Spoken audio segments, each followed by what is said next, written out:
Bonjour à tout le monde, hein. Il est tard, là on est fatigué, moi-même je le suis un peu. Beaucoup de choses ont déjà été dites, donc je vais essayer de ne pas trop en répéter, mais je vais quand même faire mon intervention pour essayer de déployer les axes qu'on a à mettre en avant. On peut partir déjà d'un premier constat, qui est qu'on a réussi, au moins momentanément, à repousser le danger immédiat le plus grave. Ça ne veut pas dire que les Darmanin, les Hollande ou les Elisabeth Borne, ce n'est pas des dangers. Ça veut dire qu'on hiérarchise les ennemis auxquels on a à faire face. Hiérarchiser, ça veut dire décider des moyens qu'on a pour lutter contre eux. Défendre notre politique face à un gouvernement du Rassemblement national, ce n'est pas la même chose que face à une coalition macroniste et encore moins que dans le cadre d'un gouvernement du nouveau Front populaire. Pour mener une politique de combat, il faut qu'on différencie deux aspects de la pratique révolutionnaire, à savoir la tactique et la stratégie. Pour essayer d'expliquer, de faire un exemple, dans un conflit armé, la tactique, c'est une bataille, la stratégie, c'est la guerre. Le NFP, c'est une bataille, et le gouvernement des travailleurs, c'est la guerre. Dans la situation un peu générale, qui est caractérisée par la guerre en Ukraine et en Palestine, par la récession économique, par la défaite du mouvement social des retraites, par la répression des émeutes dans les banlieues et par la crise parlementaire, il a fallu faire preuve de souplesse dans les coordinations, dans la conjoncture qui a été créée par la dissolution de l'Assemblée nationale. On a fait un soutien critique au NFP et à son programme. Soutien critique, c'est-à-dire pas d'illusion dans la politique que veulent mener le PS, certaines franges de ELV ou le PCF, et pas d'illusion non plus sur les capacités réelles à appliquer le programme.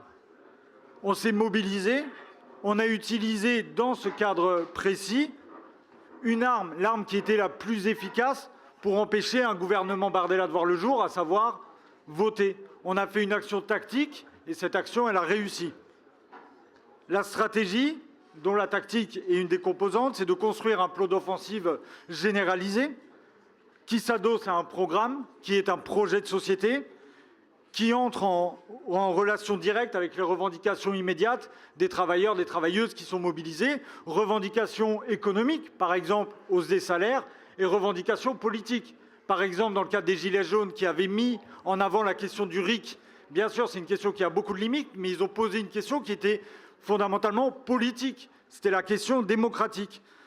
Aucune des deux revendications n'annule l'autre. Au contraire, elles s'adossent l'une à l'autre. Nous, à la Tendance Claire, on est pour la révolution, pour la transition vers le communisme, pour un gouvernement des travailleurs et des travailleuses. Et ça, c'est un objectif stratégique de très long terme. C'est en ce sens-là qu'il faut réfléchir et qu'on va être obligé d'avoir des formes d'alternance, de souplesse et de fermeté. Le moment politique dans lequel on est, qui est marqué par le renforcement du RN, l'affaiblissement de la Macronie et la fragilité du NFP, ne va faire que s'accentuer. Par contre, le nouveau Front populaire est encore légitime à revendiquer l'exercice du pouvoir et de le faire sur la base du mandat qu'il a reçu par les élections, à savoir appliquer le programme. Par contre, pour que ce programme y soit appliqué, ça doit se faire évidemment sans compromission avec notamment les macronistes, mais ça doit se faire aussi avec les mobilisations de masse qui vont obliger le gouvernement à appliquer ces mesures, notamment les plus progressistes, qui auront des effets immédiats sur des millions de personnes. À l'inverse, à la moindre trahison, ça renforcera d'emblée le Rassemblement national. Si on considère que l'affrontement prochain qui aura lieu dans les prochaines années, ce sera entre, d'une part, la ligne de rupture incarnée par Jean-Luc Mélenchon contre la ligne d'extrême droite fascisante de Marine Le Pen, alors on aura besoin d'une organisation pour y faire face, qui soit forte, une organisation qui soit disciplinée, qui soit capable de convaincre et capable de vaincre. L'urgence, c'est qu'on ait un outil collectif qui puisse organiser les dizaines de milliers de personnes qui se sont mobilisées spontanément dans la campagne, mais aussi les centaines de milliers qui, notamment les jeunes, se tournent vers l'action, mais hésitent encore sur la nécessité de l'organisation. Cette organisation, ça peut être la France insoumise, à condition déjà qu'il y ait des discussions à l'intérieur qui s'y mènent, des discussions qui parfois mettront en avant des désaccords, mais des discussions qui permettront à l'ensemble des militants et des militantes de se politiser par ce biais. Ça va impliquer aussi de faire un bilan sur les réussites de la FI. Elles sont nombreuses, notamment la bataille pour l'hégémonie dans les quartiers populaires, mais aussi les limites. Il y en a, notamment la question de la forme gazeuse de l'organisation et, ça a été rappelé tout à l'heure, le manque d'implantation, notamment dans la classe ouvrière, de la France insoumise. Pour la tendance claire, si on s'engage dans la FI, c'est pour le faire sur des axes précis qui seraient comme des leviers sur la gauche de cette organisation de rupture. Le premier axe, ça serait de défendre un programme communiste avec un principe central de dire que c'est à nous, ceux qui travaillons, et la jeunesse, de prendre nos affaires en main, non pas pour partager les richesses, mais pour s'approprier, avoir le contrôle sur la production et pour redistribuer les richesses selon nos propres besoins.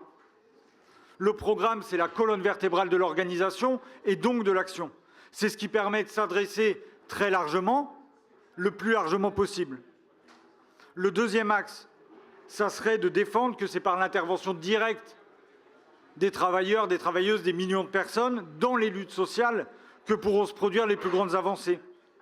Mais il y a plusieurs obstacles face à nous, notamment le poids des défaites sociales, en particulier la réforme des retraites, les compromissions dans le cadre du dialogue social et du syndicalisme de cogestion, et l'absence de plan de bataille concret, réfléchi et organisé qui permettrait justement aux millions de personnes qui sont mobilisées de vaincre.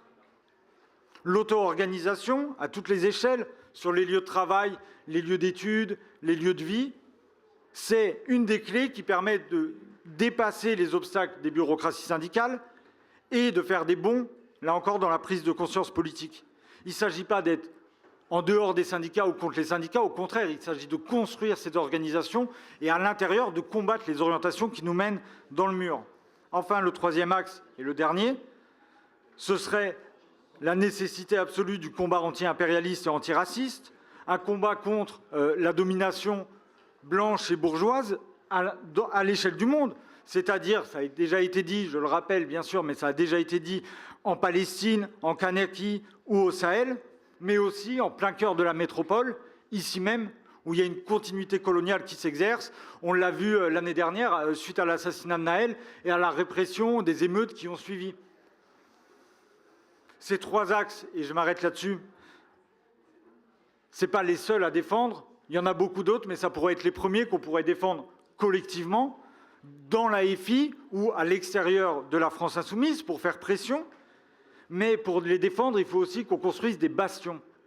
Des bastions dans les lieux de travail, des bastions dans les lieux de vie, des bastions dans nos quotidiens et pas seulement des bastions électoraux. C'est par la construction des bastions qu'on pourra non seulement attirer les personnes qui sont déjà convaincues par ces idées, mais aussi atteindre le plus grand nombre.